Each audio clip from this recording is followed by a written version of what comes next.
Hi, everybody. Thank you so much for joining your Keep Indiana Learning virtually different digital learning coaches for Blowing Through the Blahs. If you're in education, you know that stretch in January, February, up to spring break can sometimes feel like a real downer. So we decided that we wanted to put together some ideas to maybe help brighten up your blah mood. I'm Diana Knox. I am a technology instructional specialist at Clay Community Schools. I'll give my counterparts that are joining me a chance to introduce themselves, and then we'll dive right in. Bo, how about you go first? All right, I'm Bo Gibson, STEM teacher at Lagodi Community Schools. Jonathan? Hi, I'm Jonathan Winslow. I'm our district elementary instructional coach and assistant principal. Hi, my name is Tim Arnold. I'm a district e-learning specialist with Richmond Community Schools. All right. I am so grateful for these guys because we kind of got together and came up with some ideas to help blow through some of my blahs too. So my first thing that I'm going to start with is this is your chance. As you kind of are caught in that humdrum routine of everyday activities, it's cold, it's dreary. I don't know about you guys, but where I am in January right now, it's been gray. It's been February gray, and it's only January. So I'm really in the blahs. But this is a perfect opportunity to dedicate some time and try something new. Maybe you have seen something as you scrolled through your Twitter feed. Maybe you heard a teacher talking about something that they tried in class. Maybe you went to a summer of learning conference last year, or you saw something at a PD and you've had it in your back pocket. You've been putting it off. This will be a great time to pull something out, dedicate a little bit of time, invest in yourself, and try something new with your students. This would be maybe I have wanted to try flip, get my students going in flip. I know, like, for some of our elementary teachers who are newer to the one-to-one, that's a good way to dip your toe into the water if you haven't been real brave, because the kids love it. It's engaging. They can do the filters. They can do all the fun things. But if you take some time, invest a little time, if you have a coach in your back pocket or the techie teacher down the hall, you will make their day by asking them to help you with something new. Okay, I'm going to throw one out here. I'm going to do one called Vegas style, and this is my take on this. Blowing through the blahs is that we just got to take things and flip them on their head sometime. That came from being a coach, and at this time of year, we would take our practice plan and literally flip it upside down and run practice from the end to the beginning just to break the monotony. So this first one I'm going to call Vegas style. A Vegas style involves doing simple things like, hey, I'm giving a quiz or an extended assignment, and I'm going to put 3 poker chips, just plain old chips, the cheap kind you can get at any dollar store, on each kid's desk. And that entitles them to 3 hints, 3 questions, or if they don't use them, 3 bonus points at the end. So you just put them there, give it a try. From that, another idea is if they're doing group work, when the group finishes the task at hand, I will hand each group 1 playing card. At the end of our 3 or 4 tasks or 4 or 5 tasks, I'll lay down whatever cards they need.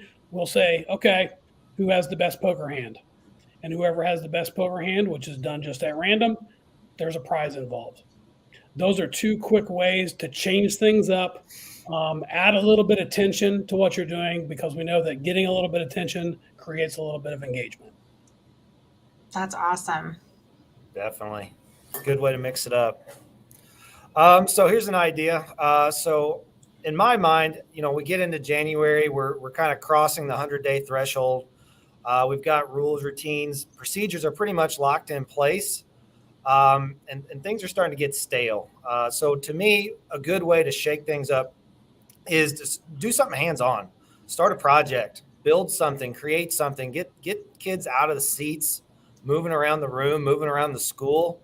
If you get a nice day, if you get one of those rare nice days in January, maybe get a way to get them outside, get some fresh air. And to me, that serves several purposes. For one, just, that activity. Students love being able to move, get up, work with groups. And so that's a great way to shake off the blahs, so to speak. But from a teacher standpoint, it also affords you a little bit of time because, there's going to be some time when those students they're just working in their groups, whatever project you're doing. If they're building, creating, they're going to be working together in their groups, at their respective areas. And of course, you're going to monitor the room and kind of circulate the room, but it's also going to give you some time, because I know in January, things are starting to build up on my plate. I need some time to myself and, I don't know, get some grading done, get some of those administrative tasks done. And I think, this is a great way to kind of let the students shoulder some of that responsibility for the learning, which they're happy to do whenever they can get up and move and be with their friends and being in a group environment. And then you can get some of your work done as well. And at the end of the day, that group experience, that cooperative experience, it's a great way for students to learn. You get a lot of those soft skills that you don't always get a chance to hit on a traditional classroom environment, such as teamwork and working together in a group and things of that nature. Those employability skills that we're all going to have to work, make sure we're getting in there, right? That's right. Yeah. That's right. As a STEM guy, as a CTE guy, we do that a lot in my CTE classes. But in the math classroom, I've got a math class as well, and we still work on those in the math classroom. I mean, it doesn't matter what class you're in, you still need those employability skills, those sort of soft skills, so to speak. And those soft skills are really hard. So yeah. They sure are. My new idea comes from Robert Marzano. He's kind of a celebrity in my life. So if you don't have this book, you need to get it, The Art and Science of Teaching. There's so many awesome strategies in here. And as you're looking through it, sometimes it can be really, really challenging to make them fun. And so I want to put a spin on that. As I'm working with a first grade teacher right now, we're working in math. And one of Marzano's strategies is really to anticipate student errors. So go through an error analysis with students as you think about different concepts. And so a fun way I'm thinking about doing that in a classroom is already in the textbook. There are actual work samples of kids for students to think about. And there's Sally and Bob, or whoever's name the textbook chooses to use. And that can be fun, but I think it could be even more fun to put teachers' names with that in the school. It really helps students to see everyone as a mathematician. Yep. And then to add more layers to it, what I love to do is have that teacher pull up a Jamboard and actually screen record the strategy that they're using, because it makes that just written response of what that teacher is doing way more three-dimensional. Not only now are we seeing the work, but we're also getting the opportunity to hear the thinking behind the work.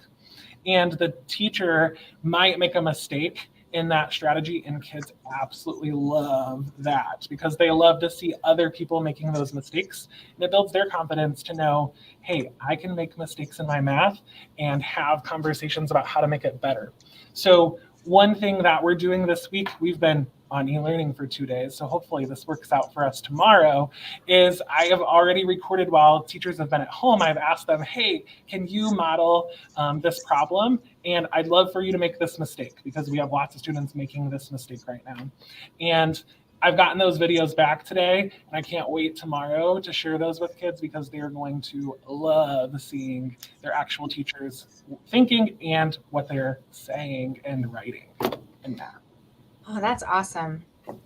Well, you guys were talking, I thought of an unplugged activity that I used to do when I was in the Spanish classroom, my former life. This would work really well in English, which was my first love, but I always kept a set of die in the classroom, like a classroom set of die. And depending on vocabulary or what we were doing, I could turn that into an activity where I would put students into groups with their vocabulary to practice and, roll the dice and assign every number, 6 numbers, assign it a task. The first one in Spanish, it was perfect for them to have to pronounce it or to say it correctly and practice that. Then if they rolled a 2, it could be define it. If it was 3, use it in a sentence. 4, they had to draw the word out. 5, they had to act the word out. If it lent itself to that, you could throw an antonym in there. You could, I use this a lot with verb conjugations and practicing that strategy or commands. And then the other thing is you could, if you were grasping at straws to come up with 6 things, you could put a free pass in there on one of them because the odds are with you that not everybody's going to get that often. But that was something that my students always, they'd grumble about at first, but once they got comfortable in their groups, they really had a lot of fun and enjoyed doing that activity. Diana, that reminds me so much of like the Freyer model, but it's like really flipping it on its head. Like you're really thinking about one part of the Freyer model and having all students participate in it. I love that idea. Cool. Bo, where you were talking earlier about movement, I thought about some of the just small movement or kinesthetic activities I would do in my classroom. And something as simple as the 4 corners activity where they're moving to defend or refute or support an idea and then, use those 4 corners. Human tic-tac-toe, which I know I've talked about here before on another one, which is kind of fun, where they're answering a question and then placing themselves on the tic-tac-toe board. So there's a couple levels of competition. Human bar graphs. We're going to take the data that we just found and we're going to build a graph with the people in the classroom. So there's a lot of work and team building and collaboration that goes on there. And then I kind of forgotten, I used to just doing group work, you run out of ways to make groups. And so occasionally I would just do something as goofy as, hey, everybody line up in a single line, but I want you to organize yourselves according to the last 4 digits of your phone number or your address or whatever. And then sometimes we'd pick a secondary characteristic just to mix it up, because if I didn't know their phone number, they're going to go stand by their friend and stay there. So, your favorite pie or your favorite treat or whatever it was, just to see them organize themselves into groups in a non-standard way. So I was that really brought back some good fun memories for me when you were talking about that movement stuff. The one I wanted to throw in here, sorry about that, is one I literally saw on TikTok just yesterday. It was called the Moo question. A teacher adds a question at the bottom of her quiz that says, the first person to stand up and moo out loud in the room gets 5 bonus points. And then she just waits. You had her camera rolling. And, so somebody might get there first and decide, I'm not doing that, but somebody will. And somebody did. And the look on the faces of all the kids in that classroom was priceless. I thought, what a great way to blow through some of those blahs. Yeah. That is priceless. Hearing both of you talk about movement, we often hear that in terms like with elementary classrooms is that you got to get the kids up and moving because they get the wiggles if they sit in their seat too long. But, secondary was my background, and I found the same to be for those teenagers. I know that every 50, 55 minutes, whatever it was, they would get up and move from class to class, but you still need to bust it up in the class. And, research says now our students' attention span is between 5 and 9 minutes. And so that creates an added challenge for us to mix it up and do things. So if you can do something for a few minutes, get them up and moving for a few minutes, get them set back down, you're going to keep them engaged and the continuity is going to keep going. And once they learn to it, they're really going to appreciate that movement and getting up and getting the brain stimulated and keeping everything just firing like it should.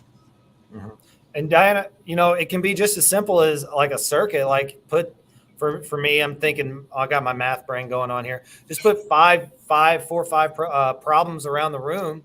Have the students, work at one at a time, and then after 4 or 5 minutes, rotate them. Maybe they leave a Post-it note with their solution at the station, and then at the end of the circuit, they can kind of defend their answers, justify their answers. I mean, it doesn't have to be a big elaborate thing. It can just be something as simple as that. Just getting them up and moving and walking around, like you said, stimulating the blood flow and getting the brain going. And I mean, that I found that's enough right there. If you're in a pinch and you just want to do something kinesthetic, movement based, I don't know. I'm a math guy. Give me a break. Anyway, so yeah, it doesn't have to be super elaborate even. I think I used to do a thing with my students. And again, this lent itself well to a foreign language class, world language class, question and answer. And they didn't like to get into groups and talk. They didn't like to speak in front of the whole class. but they would take advantage sometimes of the opportunity to, I'd put them in a line, and I called it the cascade and flow. So there'd be one group that was stationary, and they would have a series of questions. And so they would ask the question part to partner one, and then the whole line would move down, and the person at the end would flow back to the bottom. So that in a portion of time, like one side was the question askers, the other side was the answerers, and then they'd flip roles. And so again, just got them moving, got them working with people. It was clearly they weren't, the spotlight wasn't on them because not everybody could hear them if they were making a mistake. The vulnerability was gone, but yet they were moving and engaged, and just kept them going in these dull days of January. So now you got me thinking. Something that I've done in the past is kind of a how much do you agree sort of activity, where on one side of the room is you totally agree, and the other side of the room you don't agree at all. And of course, there's a whole continuum in the middle. And so then you ask a question, and then they kind of arrange themselves based on how much they agree with that statement. And then, inevitably they'll usually go in pairs, or, so they're by someone, and you can have them discuss, why they feel the way they feel. And then they kind of call out on some people and let them share their feelings. Yeah, again, good way to just get people up and moving and talking and discussing, especially like whenever you said you had a group that, they don't really like to talk amongst each other. Sometimes just getting them up and in a different environment, kind of change of pace, loosens the mouth a little bit. Well, a lot of these strategies we've talked about here lately, they're low prep. It doesn't have to be, I know my first tip was go find something new and try it. That takes some prep, that takes some time. But a lot of these ideas that we've been giving you here recently, they're really simple things that you can try tomorrow without having to create something new, research, find a practice with yourself even before you roll it out and try it in class. Yeah, absolutely. I was thinking the same thing, Diana, and it made me think about kind of what Bo and you were both saying with kind of those two lines. One thing that I like to do is, I usually say it in the upper grades, is a speed dating, where we have that inner circle and outer circle. And it might be that we're kind of talking about a character that we're reading about in our text, or we're talking about a strategy someone used, and we have a quick conversation about that, and then we switch to new people and have different conversations. So again, that low prep is what we all need in January and February, because it is gray, it is ugly. We come into school with bags under our eyes, not that we don't any other month, but it just feels like they're bigger. And so we need those low prep strategies. So I appreciate you guys sharing those. We are going to wrap up Blowing Through the Blahs. We are so excited to let you know that we are going to have some more of this panel that you have in front of you right now coming soon. We are going to soon be coming together to talk about acronyms, which we know there's so many. There's so many acronyms. Like They're everywhere. Talking. Diana, I think, said in Dr. Jenner's email, she saw 19 last Friday. Like, they're everywhere. So we're going to actually have 3 or 4 sessions coming in the next couple of weeks. And we're going to talk about all of those acronyms, and it's going to be an Unpacking Your Acronyms series. So please stay tuned to Keep Indiana Learning on Twitter, Facebook, all the places. And look out for the announcement of when those dates will be. For now, though, we are going to head out, and we hope you have a great January and February. And if you don't take any of our ideas, we won't be offended. There's plenty more out there. See you around, everybody.